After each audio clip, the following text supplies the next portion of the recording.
Dan jangan lupa untuk subscribe YouTube channel Metro TV News dan juga nyalakan notifikasinya.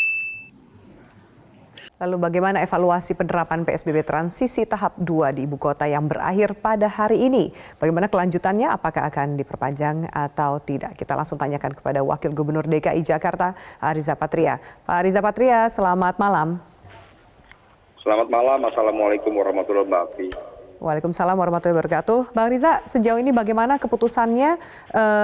Apakah akan diperpanjang atau ada keputusan yang lain mengenai PSBB transisi yang kedua ini? Jadi kami memang setiap hari, setiap unit kegiatan atau unit-unit institusi kami, SKPD, melakukan evaluasi, mencermati data, menganalisa data. Dan kami setiap minggu setidaknya Pak Gubernur memimpin rapat melakukan evaluasi. Dan tadi kami rapat dipimpin Pak Gubernur beserta seluruh jajaran di internal, bahkan juga dengan Panglima, Pangdam, Kapolda dan lain sebagainya, kami rapat melakukan evaluasi. Dan hasilnya Pak Gubernur telah memutuskan dengan mempertimbangkan data, analisa dan masukan semua pihak, termasuk juga para pakar, para ahli dari data-data yang ada, maka kami memperpanjang PSBB masa transisi di fase pertama untuk yang ketiga kalinya. Untuk 2 pekan ke depan sampai dengan tanggal 13 Agustus 2020, Mbak Afi. Hasil evaluasi di PSBB transisi kedua ini seperti apa? Sejauh ini kita tahu zona merah ini merata di 5 wilayah di DKI Jakarta. Apa artinya bahwa PSBB yang sudah diperpanjang sampai kemudian 2 kali menuju ke 3 kali ini tidak berhasil efektif menekan angka COVID-19 penyebarannya di DKI?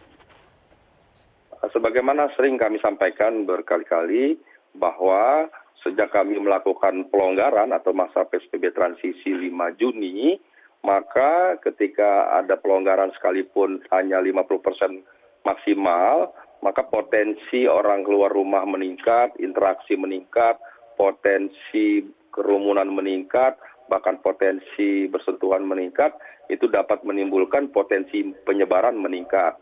Kemudian juga karena lebih dari 3 bulan masyarakat jenuh, capek, letih, bosan di rumah, kemudian juga euforia ingin keluar rumah, maka inilah salah satu sebab kenapa ada peningkatan. Setidaknya ada 2 sebab utama terjadi peningkatan. Di antaranya tadi karena adanya keletihan, kejenuhan dan lain sebagainya, dan menurunnya tingkat kepatuhan dan kedisiplinan masyarakat. Kemudian yang kedua disebabkan oleh banyaknya testing yang kami lakukan. Jadi Pemprov DKI Jakarta, Pak Gubernur mengambil kebijakan bahwa kami akan terus melakukan testing, bahkan kami teruskan testing.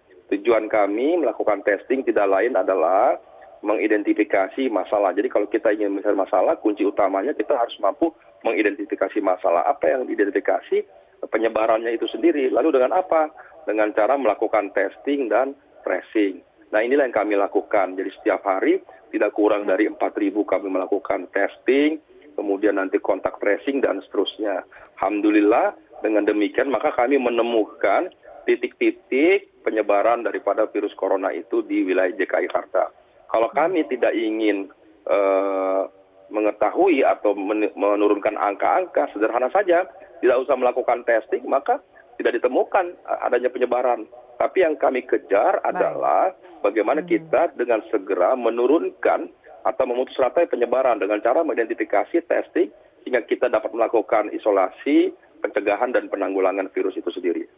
Baik, Bang Riza, tadi Anda menekankan ke 3 hal. Testing memang terus dilakukan supaya kita tahu bagaimana hasil dari rencana atau juga cara pendekatan kebijaksanaan yang dilakukan ini sudah diperpanjang untuk ke tahap ketiga. Ketika Anda mengatakan aktivitas meningkat, kemudian kepatuhan warga yang menurun, apa yang akan dilakukan di perpanjangan PSBB transisi ketiga ini mulai besok sampai tanggal 13 Agustus? Karena tidak bisa hanya melihat masyarakat bosan, taruhannya adalah nyawa, seperti itu. Bukankah sebaiknya harus ada yang diperketat, dipertegas agar disiplin meningkat, aktivitas meningkat, tapi tetap kesadaran dijaga oleh masyarakat?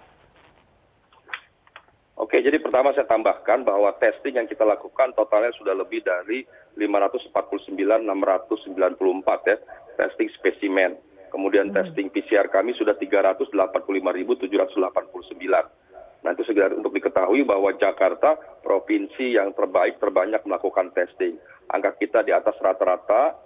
Kemudian juga perlu juga kami sampaikan bahwa standar kita sudah melebihi standar yang diminta oleh WHO 10.000 per 1 juta. Bahkan kita sudah melebihi dalam 1 minggu itu sudah 3.688 yang dites per 1 juta. Kemudian kedua, apa yang kami lakukan?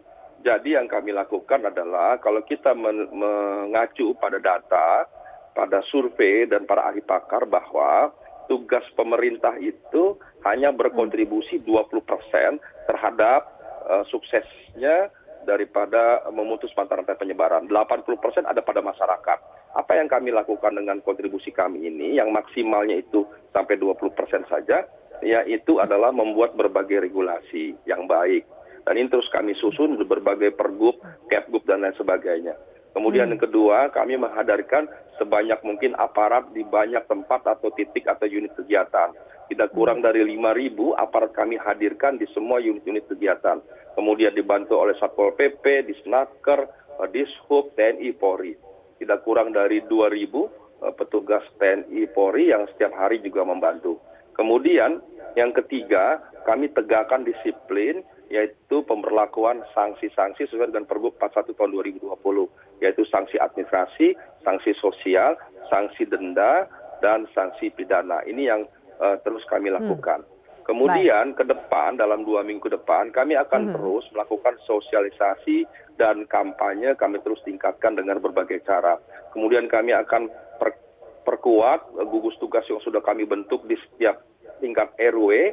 Ada gugus tugas, kami membuat program, yaitu kami sebut dengan kampung siaga. Di setiap RW itu dibuat tiket, ada pintu keluar masuk, kemudian ada checkpoint, wastafel, isolasi, dan berbagai program, termasuk pembuatan penyempurnaan sistem data, sembako, dan berbagai yang program Anda lainnya. sampaikan ini kan Dan sudah dilakukan di PSBB transisi dan juga tahap 1 dan 2. Apa yang akan membedakan nanti secara signifikan di masa PSBB transisi tahap ketiga, termasuk juga soal petugas? Kita akan bahas lebih jauh soal di Instagram Anda, sempat Anda upload ada warga yang beradu mulut dengan petugas Satpol PP soal penolakan menggunakan masker. Apa dampak ke depannya? Kita lanjutkan sesaat lagi. Bang Riza, tetaplah bersama kami. Baik, kita lanjutkan. Bang Riza Patria masih bersama kami di Metro TV. Ya, Bang Riza, saya ulang sedikit pertanyaan sebelum jeda. Ini kan sudah masuk ke PSBB transisi tahap ketiga, mulai esok hari sampai tanggal 13 Agustus. Tapi apa yang berbeda? Masyarakat, ketika Anda katakan tes masif dilakukan, makanya angkanya naik. Bisakah sekarang mungkin di tahap ini masyarakat berharap bahwa angkanya sudah mulai turun? Karena secara psikologis juga itu akan membantu bahwa apa yang dilakukan kerjasama antara Pemda dan masyarakat berbuah sebuah hasil, itu penurunan angka penularan. Ya, jadi memang kami kan tujuannya bukan menurunkan angka penyebaran, tapi kami ingin memutus rantai dan memastikan bahwa penyebaran berhenti. Caranya apa? Caranya terus meningkatkan testing dan tracing sehingga kita dengan cepat mengidentifikasi. Jadi bisa jadi di Jakarta sesungguhnya jumlahnya lebih dari 20.000. Cuma karena testingnya mungkin masih perlu ditingkatkan, bisa saja nanti kalau ditingkatkan angkanya lebih. Dan mohon maaf, di daerah-daerah lain bisa jadi lebih banyak dari Jakarta. Cuma karena tidak melakukan testing yang masif, ya tidak ketahuan. Jadi yang kami lakukan, kami akan terus genjot testing sebanyak mungkin, sehingga sampai pada titik semuanya sudah teridentifikasi, sehingga lebih mudah bagi kami untuk melakukan pencegahan, penanganan, dan penanggulangan. Kemudian yang kedua, kami akan terus melakukan kampanye dan sosialisasi 3M tersebut, dan melibatkan semua elemen. Dan yang ketiga kami lakukan, kami akan membentuk, Pak Gubernur tadi memutuskan membentuk Satgas sampai di tingkat RT, bahkan kita minta setiap RW mendata setiap gugus tugas dan setiap rumah kita minta mendata bila tidak mengirimkan satu nama sebagai PIC atau kader atau Satgas yang memastikan bahwa semua anggota keluarga mentaati protokol COVID atau protokol kesehatan. Kemudian juga kami akan melakukan razia yang sudah kami lakukan setiap hari, akan kami tingkatkan dan akan melibatkan TNI Polri bersama-sama yang selama ini dilakukan oleh Satpol PP. Kemudian juga berbagai program akan kami terus tingkatkan. di bidang kesehatan kami terus tingkatkan sarana prasarana. Memang ada peningkatan tempat tidur di rumah sakit sudah mencapai melebihi 52% dari sebelumnya hanya di bawah 40. Kemudian juga kami tingkatkan lab dan lain sebagainya. Jadi sarana prasarana juga kami tingkatkan. Kehadiran atau petugas nakes kami juga kami tingkatkan. Jadi semua akan kami upayakan untuk memastikan bahwa protokol COVID dapat dilaksanakan. Tapi sekali lagi, Mbak Afi, 80% keberhasilan kita memutus mata rantai ada pada kepatuhan, kedisiplinan, dan ketaatan dari seluruh warga. Untuk itu kami setiap hari menyampaikan bahwa masyarakat untuk melaksanakan protokol kesehatan yaitu 3M, mencuci tangan, memakai masker, dan menjaga jarak. Bang Riza, apa yang bisa diharapkan atau mungkin punya terobosan yang lain ketika tadi Anda katakan aktivitas sudah meningkat, namun ternyata kepatuhan kedisiplinan warga ini menurun. Salah satunya Anda posting sendiri di Instagram Anda. Ada warga yang beradu mulut dengan petugas Satpol PP soal mereka menolak untuk memakai masker. Apa yang bisa Anda lihat dari situasi realita di lapangan masyarakat DKI seperti ini? Apakah aparat TNI nantinya juga harus diturunkan agar masyarakat patuh atau lebih segan kepada petugas? Jadi Mbak Afi, lebih dari 55.096 warga Jakarta yang kami temukan atau kami razia dalam beberapa minggu terakhir ini, kemudian hampir semuanya patuh dan taat. Jadi sekali lagi hampir semuanya patuh taat, memilih dua, antara denda atau kerja sosial. Memang ada 1-2 seperti yang di viral tersebut, tapi yang bersangkutan juga akhirnya juga mentaati. Jadi kami terus mengupayakan secara persuasif, karena setiap kami razia, KTP-nya kami minta. Jadi mohon maaf, yang bersangkutan tidak ada pilihan, dia harus pilih apakah denda atau kerja sosial, sekalipun mungkin di awal ada penolakan seperti yang kita saksikan. Namun demikian kami bersyukur hampir semuanya tidak ada warga yang menolak. Ini kami berterima kasih pada seluruh warga yang mengapresiasi dan menghormati petugas kami.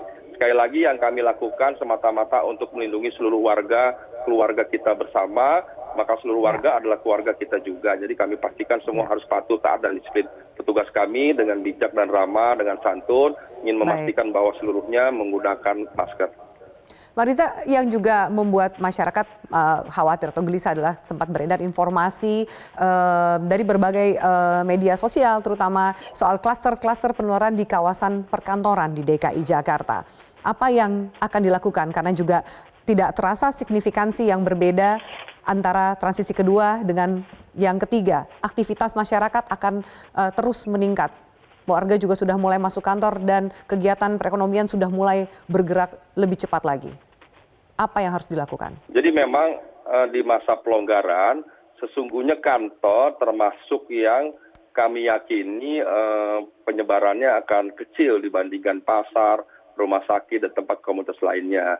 Memang betul, namun demikian dalam 2 minggu terakhir ini terjadi peningkatan yang signifikan. Tidak kurang dari 495 kasus, ya, naik dari 332, terdapat di 72 kantor, naik dari 43 di bulan Juni. Peningkatan ini disebabkan karena memang ada beberapa kantor yang tidak disiplin, yaitu lebih dari kapasitas yang diperbolehkan, artinya melebihi 50%, kemudian tidak ada menjaga jarak, atau ketika di kantor disiplin, tapi ketika istirahat, ketika makan, di kantin dan sebagainya, itu tidak menjaga jarak, dan itulah yang salah satu menjadi penyebab. Kami terus melakukan identifikasi, bisa saja yang bersangkutan terpapar di dalam perjalanan, di tempat-tempat publik transportasi, tempat kerumunan yang lain. Namun demikian kami telah mengambil kebijakan, kami akan terus melakukan razia, dan kami tidak segan-segan akan menutup kantor yang kami yakini telah melanggar. Ya. Tidak kurang dari 2.315.000.000 denda yang sudah terkumpul hingga hari kemarin, dan juga sudah 55.096 yang tidak menggunakan masker yang kami denda dan kami kerja sosial. Kemudian lebih dari 446 kantor dan tempat lainnya yang telah kami berikan teguran tertulis, dan lebih dari 28 kantor yang sudah kami segel. Jadi sekali lagi kami akan lebih disiplin dan kami akan lebih tegakkan, tertibkan bagi kantor-kantor atau tempat unit kegiatan lain yang tidak disiplin atau tidak patuh pada protokol kesehatan. Baik, kita nantikan itu. Terakhir, bagaimana terkait pengawasan pelaksanaan Idul Adha besok? Mungkin soal Idul Adha tidak dilakukan, tapi ada pemotongan hewan kurban, termasuk distribusi dan pembagian daging kurban. Seperti apa pengawasan terutama soal protokol kesehatan? Jadi terkait dengan Idul Adha, telah kami keluarkan surat edaran Pak Gubernur, mengacu juga pada surat edaran Kementerian Agama dan Majelis Ulama.